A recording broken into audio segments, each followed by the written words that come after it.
सरोजा अपने गांव में बहुत खुश रहती थी। उसे किसी तरह का कोई दुख नहीं था। पति के गुजर जाने के बाद गांव वाले ही उसका परिवार बन गए थे। एक बेटा है जो मुंबई में रहता है। सूरज काम के सिलसिले में गांव से शहर आया था। वहीं उसकी मुलाकात टीना से हुई थी। दोनों प्यार कर बैठे, बिना किसी को इन्फॉर्मेशन दिए शादी कर लिया। चाची चाची, अरे क्या हुआ, कोई कुत्ता दौड़ा लिया का? अरे नहीं चाची, ये लीजिए मोबाइल, भैया का फ़ोन आया है बम्बई से, ला दे दे, ये लीजिए। सूरज, हाँ माँ, कैसा है बेटा तू? मैं ठीक हूँ, आप कैसे हो? हम भी बढ़िया हैं। गांव वालों के साथ और इस टिंकी के साथ पूरा दिन गुजर जाता है, और ये दोनों टाइम खाना भी बना देती है आके। माँ, मैंने शादी कर ली है। कब बेटा? तुमने तो कुछ नहीं बताया, 1 साल बाद फ़ोन आया है तुम्हारा। हाँ माँ, माफ़ कर दो, मैं बुलाना चाहता था पर कोई बात नहीं। शहर की हवा जिसको भी लग जाती है उसको बहाने बहुत आते हैं। बहू कैसी है? माँ, हम लव मैरिज के हैं, लड़की दूसरे धर्म की है। कोई बात नहीं, तू खुश है उसके साथ, बस इतना चाहिए। माँ, हमें आपकी ज़रूरत है। क्या हुआ, सब ठीक तो है? हाँ माँ, बस टीना की थोड़ी तबीयत ठीक नहीं रहती। क्या हुआ उसे? आप दादी बनने वाली हैं। सच? ये तो खुशी की बात है। माँ, हम टिकट टिंकी के फ़ोन पर भेज दिए हैं। आज की शाम की ट्रेन है मुंबई के लिए। बेटा, पटना से मुंबई बहुत ज़्यादा दूर है, अकेले कैसे आएँ? बेटा, रास्ता भूल गए तो? नहीं माँ, ये ट्रेन सीधा मुंबई ही आती है। ठीक है। कॉल कट हो जाता है। ए टिंकी, हमारा सामान जल्दी से पैक करो, हम मुंबई जा रहे हैं। सरोजा तैयार होकर ट्रेन में बैठ गई। गाँव के लोग उसे विदा करके चले आए। रात हो गई। सरोजा खाना निकाल के खाने लगी। तभी एक महिला आई, बोली, माँ जी, ये मेरा बच्चा है, इसको जरा पकड़ लीजिए, मैं अपने पति को ढूंढ के आती हूँ। सरोजा बहुत ज़्यादा भोले। वो बच्चा अपने पास सुला ली। काफ़ी देर हो गई पर वो महिला दोबारा लौट के नहीं आई। सरोजा आसपास के लोगों से पूछने लगी तो सभी ने बोला, हम नहीं जानते। थोड़ी देर बाद एक टीटी आया। सरोजा ने कहा, बेटा, ये बच्चा एक महिला मुझे देकर चली गई, अभी तक नहीं आई। बच्चा कहाँ है माँ जी? ई रहा। टीटी ने आरपीएफ वालों को बुलाया। अरे माँ जी, उस महिला को हम सब पकड़ लिए हैं। यह उस महिला का बच्चा नहीं, किसी और का है। तभी उस बच्चे की असली माँ आई, रोते हुए बोली, अरे माँ जी, पैर पकड़ के जोर जोर से दहाड़े मार मार के रोने लगी। आपने मेरे बच्चे को बचा लिया। सरोजा की समझ में सब आ गया। माँ जी, वो महिला बच्चा चोर थी, दूसरे डिब्बे से बच्चा चुरा के लाई थी। आप चिंता ना करें, आराम से सोइए। सभी वहाँ से चले गए। 3 दिन बाद ट्रेन मुंबई पहुँची। सूरज सरोजा को लेने आया था। बेटा, एक गाड़ी तो बहुत ज़्यादा अच्छी है, कितना मुलायम है इसका बैठक। हाँ माँ, ये आपकी है, मतलब हमारी है। अच्छा, गांव के लोग सुनेंगे तो बहुत खुश हो जाएंगे कि सरोजा के पास भी अपनी गाड़ी है। माँ, ऐसी एक और है, वो टीना की है। अच्छा, 2-2? सरोजा बहुत खुश हो रही थी ये सोच सोच के कि बेटा बहुत तरक्की किया है। चलो ठीक है, तुम बहुत बड़े आदमी बन गए, बस इसी में मेरी खुशी है। कार एक जगह आके रुकी। सरोजा बाहर निकली। इतनी बड़ी बड़ी इमारत? हाँ माँ, वो देखो सामने 5वीं मंजिल पर, बीच में आपकी बहू। देखा? हाँ, ये तो बहुत गोरी है रे। हाँ, बिल्कुल आपकी तरह, मेरी प्यारी माँ जैसी। अच्छा, जल्दी चल, बहू से मिलना है। सरोजा रूम में पहुंची। टीना फूलों का गुलदस्ता लिए खड़ी थी। माँ जी, ये आपके लिए। अरे बेटा, माँ बैठी है। अरे तू बैठ, अब आ मेरे पास। सूरज ने कहा, मैं ऑफिस जा रहा हूँ, फिर से कुछ अर्जेंट है, माँ का ध्यान रखना। ओके। सूरज वहाँ से चला गया। माँ, कैसा लग रहा है ये सब? तू तो बिल्कुल मेरे बचपन जैसी लग रही है। सूरज बोल रहा था, मेरी माँ बिल्कुल तुम्हारे जैसे दिखती थी जब शादी करके आए थे। आपकी फ़ोटो भी है मेरे पास, दिखाऊं? नहीं नहीं, कोई ज़रूरत नहीं, जवानी में सभी अच्छे ही दिखते हैं। दोनों हंसने लगी। माँ, हमने आपको शादी में नहीं बुलाया, आप नाराज़ तो नहीं हैं? नहीं, तुम दोनों से कोई नाराज़गी नहीं है। फिर भी बेटा, सूरज का पिताजी के जाने के बाद सूरज मेरा एकमात्र सहारा है, उसकी खुशी में खुश रहती हूँ, मुझे और क्या ही चाहिए। आप बहुत अच्छी हैं माँ जी। कितना महीना चल रहा है? 8वां, कल ख़त्म हो जाएगा। गोद भराई हुई कि नहीं, ये क्या होता है, कल पता चल जाएगा। अगले दिन सुबह सरोजा को घूमने जाना था।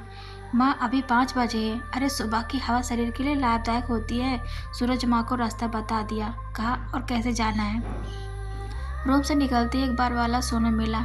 हे बेटा रुक, माँ जी बहुत लेट हो गया हूँ, शाम को मिलता हूँ। सुन तो, शाम को मेरी बहू की गोद भराई है, आ जाना, ठीक है।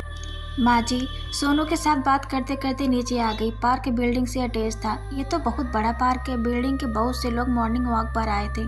सरोजा एक एक से बात करने लगी। कुछ ही देर में सब अच्छे दोस्त बन गए। माँ जी हम सब जरूर आएंगे। सूरज नीचे आया। माँ आज तो संडे है, अगर आपको कहीं घूमने चलना हो तो बताओ। हाँ चल, अभी चल। माँ टीना तू आराम करने दे। सरोजा ने सभी संभाल लिए जो खुद भराई में लगते हैं। माँ आप हमेशा दूसरों के बारे में ही सोचती हो। हे चुप, बहू भी तो अपनी है। शाम को सभी पड़ोसी आए। सभी ने पहली बार ऐसा देखा था। सब टीना और उसके होने वाले बच्चे को बधाई और आशीर्वाद देकर चले गए। माँ थैंक यू सो मच। ये क्या होता है? धन्यवाद। अच्छा ठीक है, ये तो मेरा फर्ज है। कुछ दिनों बाद टीना को एक बेटी हुई। खुशी की लहर पूरे बिल्डिंग में गूंज रही थी। माँ लोग बेटियों को नरक का द्वार बोलते हैं। मार्टिन मिले हैं से मुँह, बेटियाँ इतनी जल्दी नहीं मिलती। सूरज के बाद हमें एक बेटी चाहिए थी, पर वो रहे ही नहीं। माफ़ कर दीजिए, कोई बात नहीं। सबके यहाँ बेटियाँ हैं, बस मेरे यहाँ नहीं थी। आज आ गई बेटी तो बहुत ज़्यादा खुश हूँ। ये खुशी के आंसू हैं पगली। एक दिन माँ जी पार्क में जाती हैं। उन्हें एक लावारिस कुत्ते का बच्चा मिलता है। उसे वो अपने पास ले आती हैं। माँ इस पपी को कौन लाया? मैं लाई हूँ, कितना प्यारा है। अब तो सरोजा को एक बेटा मिल गया था। उसके साथ पार्क जाती और आती थी। कुछ दिन बीते। सरोजा अपने गांव जाने की जिद करने लगी। अरे बेटा, सब कुछ टिंकी के ऊपर छोड़ के आए थे, अब जाना होगा। खेत गायों को भी देखना है। सरोजा अपने गांव चली आई। छोटी पप्पी को नहीं लाई। पप्पी खाना पीना छोड़ दिया। दिन रात बस बालकनी से सरोजा का इंतजार करता रहा। जरा सी आहट से उसे लगता सरोजा आ गई। दौड़ के जाता, पर उसे निराशा ही मिलती। यहाँ सरोजा का मन भी उस पप्पी के बिना नहीं लग रहा था। कुछ दिन ही बीते थे कि एक कार आके रुकी घर के सामने।